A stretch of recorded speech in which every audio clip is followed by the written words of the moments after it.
everyone, and welcome to the Launch and Prosper podcast. It's James and Alma Curran. We run linchpinfunnels.com, a full-service funnel building agency focused to the monthly recurring revenue marketing framework known as Linchpin. On this podcast, we talk about growth, we talk about entrepreneurship, marriage, family. We are part of what we're understanding to be like a subset of entrepreneurs who are in it as a team, as a husband and wife team. We've been fortunate enough to be in community with some people who are also husband and wife teams, and it's just a different vibe. There's different like ways to relate, different freaking bedtimes, different like compared to someone who's in it with just the one spouse or someone who isn't quite married. Yeah, it's a different vibe. So this kind of ends up being what we talk about a lot.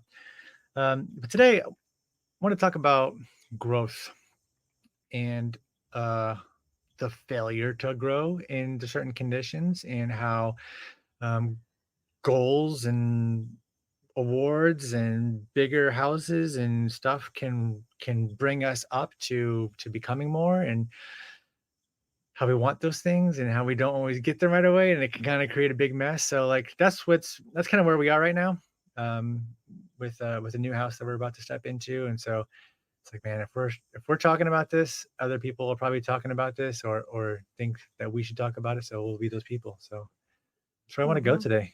Yeah, makes sense. And so we've been very consistent, and then life happened, and we haven't been here for 2 weeks. So let's just acknowledge that. Yep. Fine. Moving on. Exactly. And where would you say you are now emotionally? What would you? With regard to growth, Mm-hmm. I still get pretty freaked out on a regular basis when it comes to consistently maintaining the level of presence and responsibility required to achieve higher and higher degrees of success. Yeah. But I've also got a track record and a history behind me of success, which means I'm not starting out. I'm not paralyzed by it, so that feels great. But yeah, I think as long as we're growing, we're going to be encountering insecurities and things that hold us back. Yeah. That's kind of as we're entering this new stage of our life, we went camping this past weekend, and we were talking to one of our oldest friends that we went camping with, how far we have come as a couple, and financially. When we first moved in together, we were just 23-year-olds, and we bought our $80,000 condo in Clearwater on a street called Belcher Road. It's like Belcher. That's weird. Yeah. So and now we're entering this new phase of our life, where even now this new home that we're buying, the mortgage is triple from what we have been paying in this house. And that's scary a little bit. That requires a lot more oomph from us, a lot more effort, a lot more consistency, Focus on positivity. And while it is scary, it definitely is something that we're like, okay, we've never been here before, right? We know how to gradually, we're no strangers to buying houses. We've gradually increased our income through kicking ass at work and working for other people. And we did well for ourselves, like from when we remember living in that $80,000 condo that was built in 1960s. And but where we are going now, it is scary. But what we have acquired, and this kind of came up in a relatively short period of time since we became entrepreneurs, what we have acquired is, hey, it's gonna be scary, and it's gonna kick your ass, and it's going to test you both, and it's gonna shake you up so much for you to show up every single month at that level. But guess what? every single thing that you look at, when you look back at your experiences, every single thing you overcame. Yeah. You did it, and you overcame it while being immature and a babypreneur, really. And I just made that up. I love it. I love it too. And you overcame it while carrying all the baggage from our unresolved trauma that we have co-created in our relationship. We've overcome so much, and this isn't to say, hey, we have overcome, but it's more like, whoa, yes, it's gonna be scary, but guess what, there's that voice there that comes through that says, you're gonna make it through this one. It's gonna be challenging, but you're gonna make it through this one because you're a lot more equipped, you're a lot more supported, you are loved, you're taken care of, you're educated, you're intelligent, you're capable.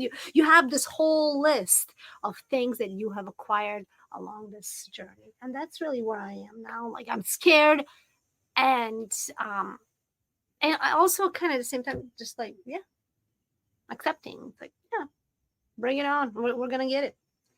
We will. And it's also important to note that you might not hear that voice of positivity that's reassuring, and you might not hear it for weeks. You might only hear voices of negativity and voices of self doubt and fear and uncertainty, and that's part of it too. Yeah. It just is, and the gift in that, man, I'm starting to really lean into Myron Golden stuff.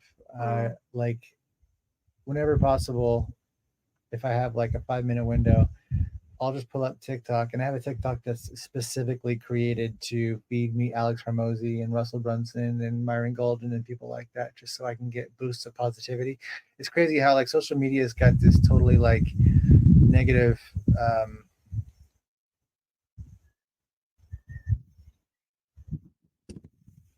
characterization, but it can be the best thing possible if you lean into it. If you Yeah. teach the algorithm what to give you instead of teaching the algorithm what's going to keep you stuck, you can really use it to propel you and inspire you and get more productive in the day. Anyways, Myron Golden was talking about how he likes to lean on the scripture of the Holy Bible, and he says there's only one interpretation but many applications, which I love. He's so certain in his speech in action, which I admire. And he says, like, God might need you to be in the furnace for a while so that he can join you. I'm paraphrasing here, but it's something like this. Like, so I can join you and show you the light of God while you're in there. So that instead of just saying that you're a believer, that you praise God, instead of just talking that talk, you actually experience it and achieve a transformation in that process. So going 2 weeks without a positive thought can be exactly what you need sometimes. Yeah. And that kind of aligns with what you and I have talked about even this morning, um when basically we just gave each other permission to fail, right? Like, Yeah. permission to fail, permission to screw things up. Will you hold space for me as I'm failing? And in the commitment to say yes to your person and follow through, obviously. Hey, yes, I will hold space for you, I will be there with you, I will hold you as you are failing. um just that acknowledgement without expecting perfection. And uh, just that, I don't know for about you, but for me it just kind of like I dropped like 100 pounds Oh yeah. weight.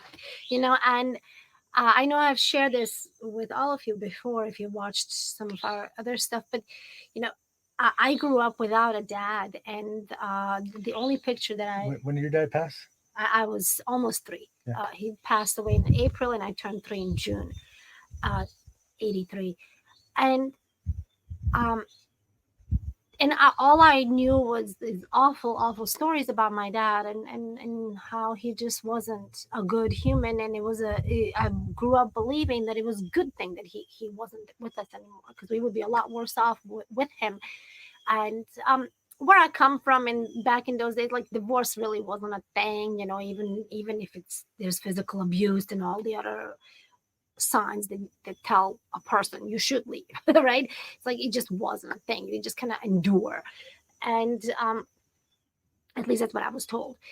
And so I created this imaginary man in my head, in my mind as a child, like what a man should be. A man should be stoic, unshakable, strong, never doubting himself, always being in provider mode, always being the protector. It's almost like this superhuman, right? This kind of like this person that doesn't exist, right? And I think that was kind of like my way of coping with um my dad's opposite behavior, what I've been taught, right? It's like, okay, this guy, he doesn't exist, so it kind of gave my dad some grace, or something like that. That's it's like nobody can be this man, right?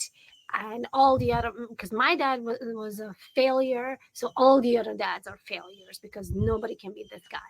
And when I, obviously unintentionally, kind of held James to that level. It's like, you have to be this way. You always have to be present. You always have to be providing. You always have to be giving. You always have to be with me. You always. And of course, like, because we got together in our early 20s, we were like 21 when we got together. There was no way that he could be any of those things. Like, you can't I was expect a far 20. from it. Exactly. I was just getting into my fucking things up mode. Just getting into it. Yeah. Just getting freedom from your parents. And like, I was uh, like, I did. watch out. And he did. And like, it's so we've worked hard on bringing it all together. But where was I going with so and he has obviously gotten better and better and better and better and better and better and better, and he's amazing now. But it's a but it's that permission. Will you be there for me and with me? Will you be there with me when I fail? You've never asked me that question, or maybe I was never there for that question to land. Until today. Yeah. Yeah, it's been huge for me. I mean, growing up, it was a really very strict environment, and failure meant loss of love. Might involve some physical stuff. It might involve some emotional isolation, some emotional abuse. So failing was just, I would do everything to avoid failing. I think I'm gonna sneeze.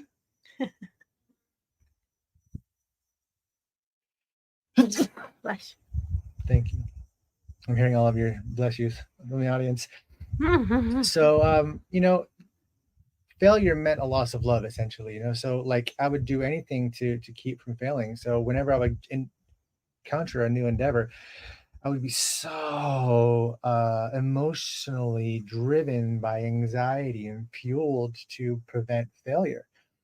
And it's just so taxing. It's just so much cortisol, so much adrenaline flows through your body when you're in those states. So I would just kind of not want to strive for things, and that was a problem for our relationship. The problem for our abundance and everything. But yeah, and I probably didn't want to ask you for permission to fail, um, To because be here for you yeah, as you fail. yeah. Well, I probably wasn't like emotionally sophisticated enough to even know that that's what I desired. Sometimes you just are so paralyzed by fear, you don't really know what it is that you want. You can't articulate it because there's just a no-go zone emotionally. But I think that's part of the unburdening and unfurling and in development allows you to grieve your losses and allows you to have more sophisticated access to what you really need. And so I can ask you something like that today where I couldn't 6 months ago, a year ago, 5 years ago, whatever. Yeah, and I wasn't receptive to that because I had this unrealistic standard that would always lead to you failing. Like no matter what, it doesn't matter who you are, how you work, it's just, yep, you're gonna screw things up. You're gonna fail. There's an You're gonna. expectation, There's that an seeking expectation. seeking of the failure point, which sort of manifests Yeah, it. to prove that all men are like my dad. And Yeah. it's like, yep, everybody's a fuck up. Everybody's gonna leave you. Everybody's gonna abandon you. Everybody's gonna die on you. Everybody's gonna hurt you in some way, right? And it's matched that, and it's some obviously universal magical way we found our way to each other so that we could heal those parts. Which is And crazy because yeah. you come from a very far away place. Mm-hmm. We Mm-hmm. found each other. Yeah, Thank God for that. I know. And we've contained this craziness.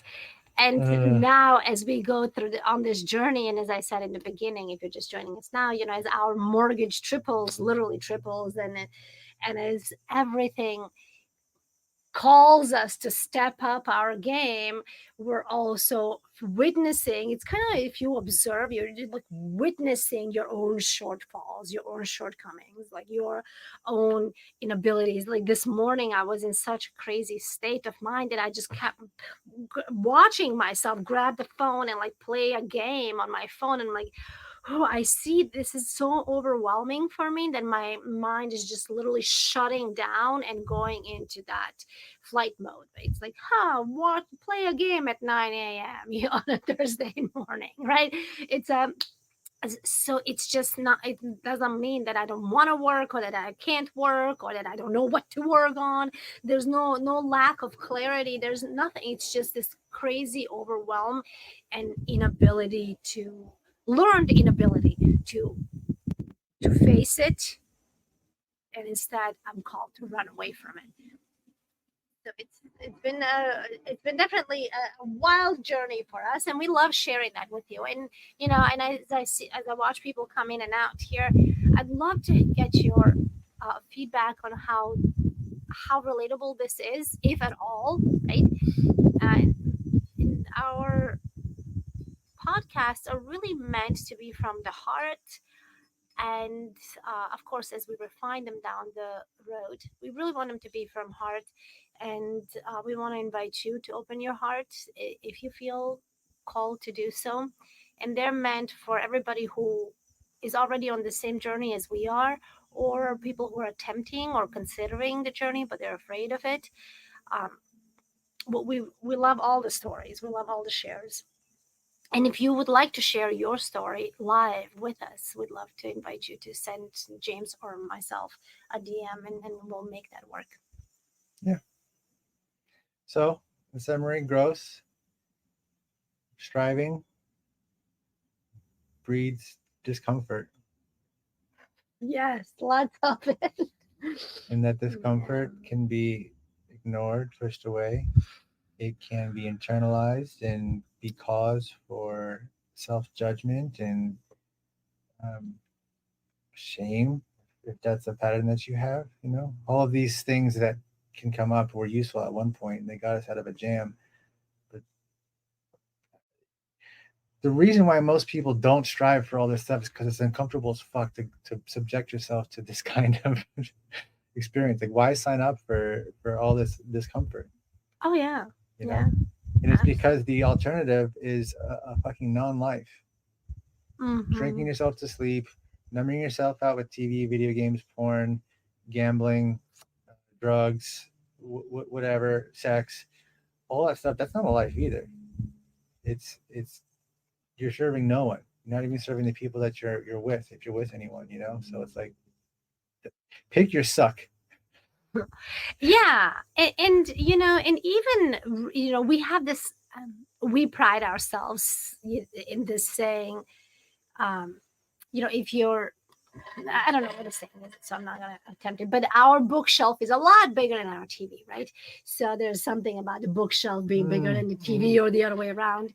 And we do take incredible pride in needing tens of boxes now as we unpack our bookshelves, and then not half, maybe a quarter of them haven't even been unpacked from when we moved here 3.5 years ago. So we take great pride, where we're very we get a lot of significance from that.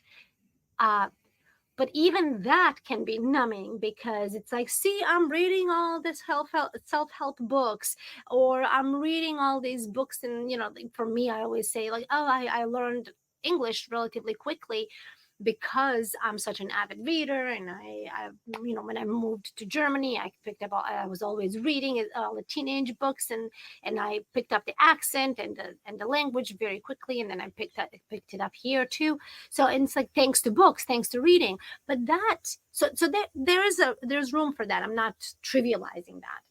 And there that can also be considered as an escape, because I know that as a very young child, I was constantly reading books. My mom was cleaning a local middle school at the time, and I remember just going to the library and just reading a book a night, while I'm waiting for her. And obviously, these were children's books and young adult books. What did she do during the day? Um,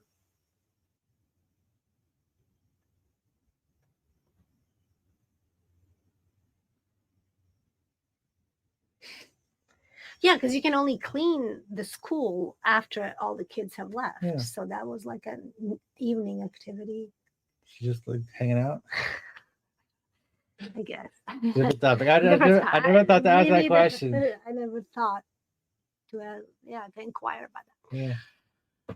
Anyway, so I just remember always reading, but I was really escaping my reality, and so even as an adult, I always read. I read on a daily basis, uh, and I even read books that I don't want to read. And James always, like, even Ella makes fun of me, like, just drop the book, and I kind of feel like, I don't want to waste this, like, it's like I want to take it to completion.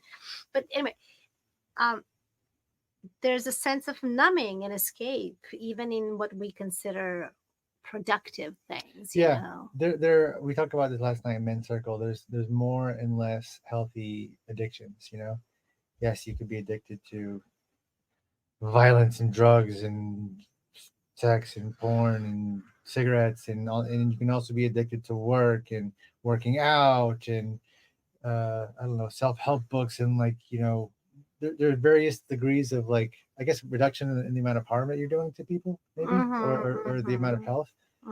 But yeah, even good things can be a distraction from something that you'd rather not face. Yeah, from your reality, Yeah. from the present moment. Word. Yeah. Okay. Cool. So what's our takeaway from this?